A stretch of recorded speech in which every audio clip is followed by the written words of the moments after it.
There are moments in life, quiet, strange moments, when the world suddenly feels hollow. You might be standing in a familiar room or driving down a common road, and for a split second, everything feels strangely designed, as if the texture of the carpet, the sound of the traffic, even your own thoughts, are all part of a hyper-realistic stage set. You look around and you feel the immense weight of the physical world, its solidity, its seriousness, its undeniable separateness from you, and you realize this entire experience is somehow unfolding inside your mind. But if that's true, if the whole magnificent, crushing reality out there is in here, how can it feel so heavy? How can an idea feel like gravity? This is the paradox at the heart of the most foundational Hermetic principle, that the universe is not just alive, but mental. It claims that everything we see, touch, and measure, from distant galaxies to the quiet beat of your heart, arises entirely within a vast, universal field of awareness, what the ancients called the All. Most people hear this and assume it's a form of escapism or magical thinking, but that misses the point entirely. This isn't a belief system, it's a description of the architecture of reality itself, a map that both ancient mystics and cutting-edge physicists seem to agree on. The principle doesn't ask us to deny the physical world. It asks us to realize that the physical is just a form that consciousness takes when it wants to feel dense, separate, and real. If this principle holds, then everything we take for granted about separation, matter, and fate must be re-examined. We are not just passengers inside a universe made of dead rock and cold space. We are experiencing a living thought, and the secret to unlocking this experience isn't learning new formulas. It's feeling its truth in the quiet space where your own thoughts begin. We'll explore what this truly means for you and how it changes the simple act of being here. I'm not here to ask you to believe anything. Belief isn't the point. What matters is the exploration itself. I've spent time digging through the Hermetic texts, the philosophy, and the science, so this conversation has real ground beneath it. This channel isn't about doctrines or absolute truths. It's just a shared investigation, more like sitting with a friend late at night, drifting into the kind of questions we usually avoid because they feel too big, too strange, or too honest. And if you want to keep exploring them together, you can subscribe so the conversation doesn't end here. The idea that the universe is fundamentally mental isn't one specific invention. It's an intuition that surfaces across different cultures and eras, almost like a structural necessity of profound thought, but its most influential articulation comes from the Hermetic tradition. The original Greek texts, particularly the Corpus Hermeticum, didn't state the principle exactly as the modern phrase, "the all is mind." Instead, they focused on the concept of nous, a term best translated as divine mind, reason, or intellect, as the initial, creative source. For the classical Hermetists, God, or the all, was a thinking, generative intelligence that poured itself out to create the cosmos. The universe wasn't just thought up. It was an expression of this living, active intellect. Contrast that with the modern popularized principle from the Kybalion, which simplifies this to the all is mind, the universe is mental. This shift is significant. The Kybalion emphasizes the mental aspect, the universe as a collective thought, making it more accessible for personal practice and focusing on how our individual thoughts affect reality. The ancient texts, by contrast, focused on nous as the living consciousness that precedes all things. Yet, whether ancient or modern, the core notion survives. Existence is rooted in something conscious, not something dead. This concept finds surprising echo in contemporary physics. When scientists talk about the universe behaving like information, or when they debate the role of the observer in collapsing a quantum wave function, they are circling the same profound mystery. What is information if not a mental or mind-like substance? What is observation if not an act of consciousness? We live in a world that instinctively looks alive. We look up at the stars and sense a vast intelligence, not a cold vacuum. We sense this because perhaps the line between what is mental and what is physical is not a wall, but a membrane. It suggests that matter isn't the fundamental substance. It's simply a persistent, deeply felt experience arising from the flow of mind itself. It's easy to dismiss the Hermetic principle as some grand, abstract cosmic concept, something too vast to be relevant to your Monday morning.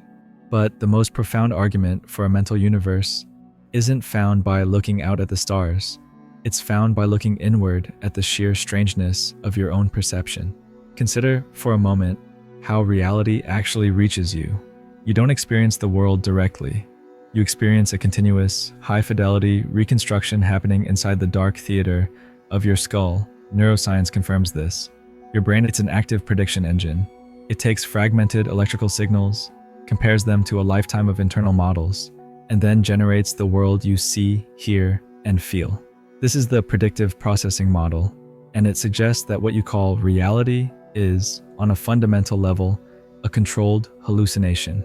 Your personal world is not out there waiting to be discovered. It is constantly being projected and refined by your mind, your memory, your sense of self, the significance you assign to a conversation. It's all a mental construct. Even the solidity of that chair you're sitting on is a persistent mental agreement based on expected sensory feedback. If your expectation models change, your reality changes. Even if the atoms don't, think of a dream that feels utterly solid and real until the moment you wake up. This insight gives extraordinary weight to the Hermetic principle. If the human mind is already constructing a seamless, physical, feeling universe for itself every waking second, then the possibility of a cosmic mind constructing the shared, collective universe becomes far less of a philosophical leap. If your tiny individual awareness can create a vivid, contained world of experience, then what might the universal, ground-level awareness be capable of? You are, right now, a mind within the universal mind, already experiencing a reality that is fundamentally mental. The challenge is not to intellectually accept this principle. The challenge is to notice how your mind does it. Constantly, effortlessly, and without complaint, it shifts the question from, is the universe mental? To, how much of my current experience is my own mind's creation? If our individual minds generate a personal reality that feels utterly physical, where does the shared, objective reality come from? This is where the concept of the cosmic mind, the all, becomes unavoidable. Across every profound philosophical tradition, from Hermeticism to Advaita Vedanta, thinkers arrive at the same conclusion. There must be a single, universal substrate of consciousness that gives rise to everything. We aren't fragments that somehow came together to create reality. We are localized perspectives arising from an infinite unity. This universal mind isn't a giant entity floating somewhere in space. It is the field, the raw potential in which space itself appears. Think of it like the ocean. The ocean is the universal substance. Every individual mind is simply a wave, a local, temporary pattern of the ocean expressing itself. The wave has individuality, it has form, and it has an experience of being separate, but it is never, for a single moment, not the ocean. In modern theory, we see similar echoes. Physicist John Archibald Wheeler's famous phrase, "it from bit," suggests that physical reality emerges from information, which is fundamentally abstract and mind-like. Similarly, philosophical movements like analytic idealism propose that consciousness, not matter, is the foundational stuff of the universe. This isn't about belief. It's a rigorous, consistent metaphysical model suggesting that the universe is a unified, intelligent process, not a collection of inert, disconnected parts. The power of this idea is not in its abstraction, but in its implication for belonging. If reality is a living, thinking process, and you are a local expression of that process, you are never truly separate. Your consciousness is the universe looking at itself through a temporary, individualized lens. The infinite mind is not something outside you. It is the awareness that allows you to read these very words. The biggest hurdle in truly sensing the mental nature of reality is that we feel so profoundly separate from it.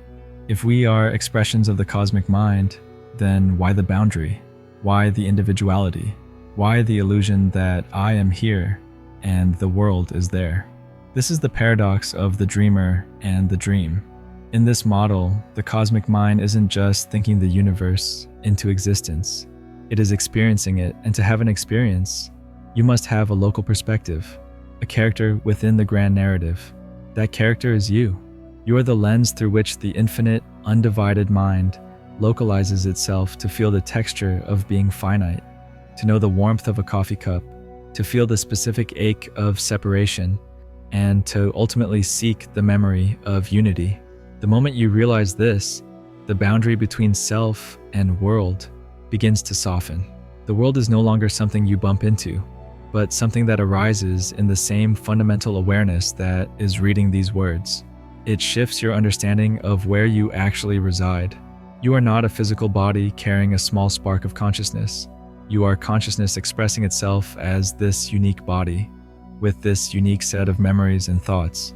This is the central teaching behind many mystical states, the experience of ego dissolution, non-dual awareness, or unity consciousness. Across diverse cultures, people who enter these profound states universally report that the solid sense of me vanishes, and they perceive reality not as external objects, but as a seamless, living field of awareness. This isn't hallucination. It's the lens momentarily clearing, revealing the ground state. It is the dream character briefly recognizing its true identity as the dreamer. This recognition doesn't dissolve your sense of self. It expands it. It transforms your identity from a fragile, temporary collection of matter into an enduring, localized wave of the infinite sea. The goal is not to escape the dream, but to live fully within it while remembering who or what you truly are. The Hermetic principle is more than a cosmic curiosity. It's a manual for living. Once you sense, even faintly, that reality is not cold machinery, but a living, aware field, how does your day-to-day existence change? The first shift is often emotional, a deep relaxation, the fear of external indifference, the sense that you are alone in a meaningless, material universe begins to soften. If the universe is fundamentally mental, then it is, by definition, intimate. You are not isolated. You are an essential piece of the mind's ongoing thought. This grants a quiet sense of belonging that doesn't require belief, only awareness. Next comes the change in your relationship with reality. If the world is a mental expression, your perspective and internal state become far more potent than previously imagined. It's about acknowledging your role in shaping the specific reality that unfolds for you. When you shift your interior state, moving from fear to curiosity, from scarcity to openness, you change the way the universal mind is localized within your unique experience. You stop fighting the world and start realizing you are part of its creation. This doesn't mean life stops being difficult. The suffering, the gravity, the challenges, they are still powerfully real because the universal mind chose to experience density, but the suffering changes its texture. It transforms from something happening to an unfortunate particle of matter to an intense, localized experience being undergone by awareness itself. The greatest freedom comes from this simple realization. You don't need to try and change the world out there. When you find stillness, when you find presence, you're aligning your local consciousness with the vast, quiet intelligence from which everything arises. You stop feeling separate from mind, and the universe begins to feel alive again. The journey from the Hermetic principle of mentalism is not meant to end with a clear answer, but with an open space. We began by asking why a universe that is supposedly mental feels so stubbornly physical and separate. And the only realization that truly satisfies is this: the reality of the universe is not that it is mental, but that it arises within mind. The reason the world feels solid, heavy, and separate is because the universal mind, the all, willed itself to be experienced this way. It chose to generate the feeling of density so that it could experience surprise, friction, and separation, just so it could eventually experience the profound relief of recognizing its unity again. You are not an accident. You are not a traveler lost in an indifferent space. You are the space itself, momentarily believing you are the object. The true power of this ancient secret lies not in the claim that everything is a thought, but in the intimate, quiet realization that everything that is happening inside consciousness, and you are that consciousness. Looking back, this sense of sacred uncertainty, this feeling of quiet awe, is where our shared journey pauses. It leaves us standing at the edge of a new question. If reality arises within this living, intelligent field of mind, What other aspects of ourselves have we fundamentally mistaken as separate? What other immense possibilities are quietly waiting for us to remember who the dreamer really is? We'll walk further next time.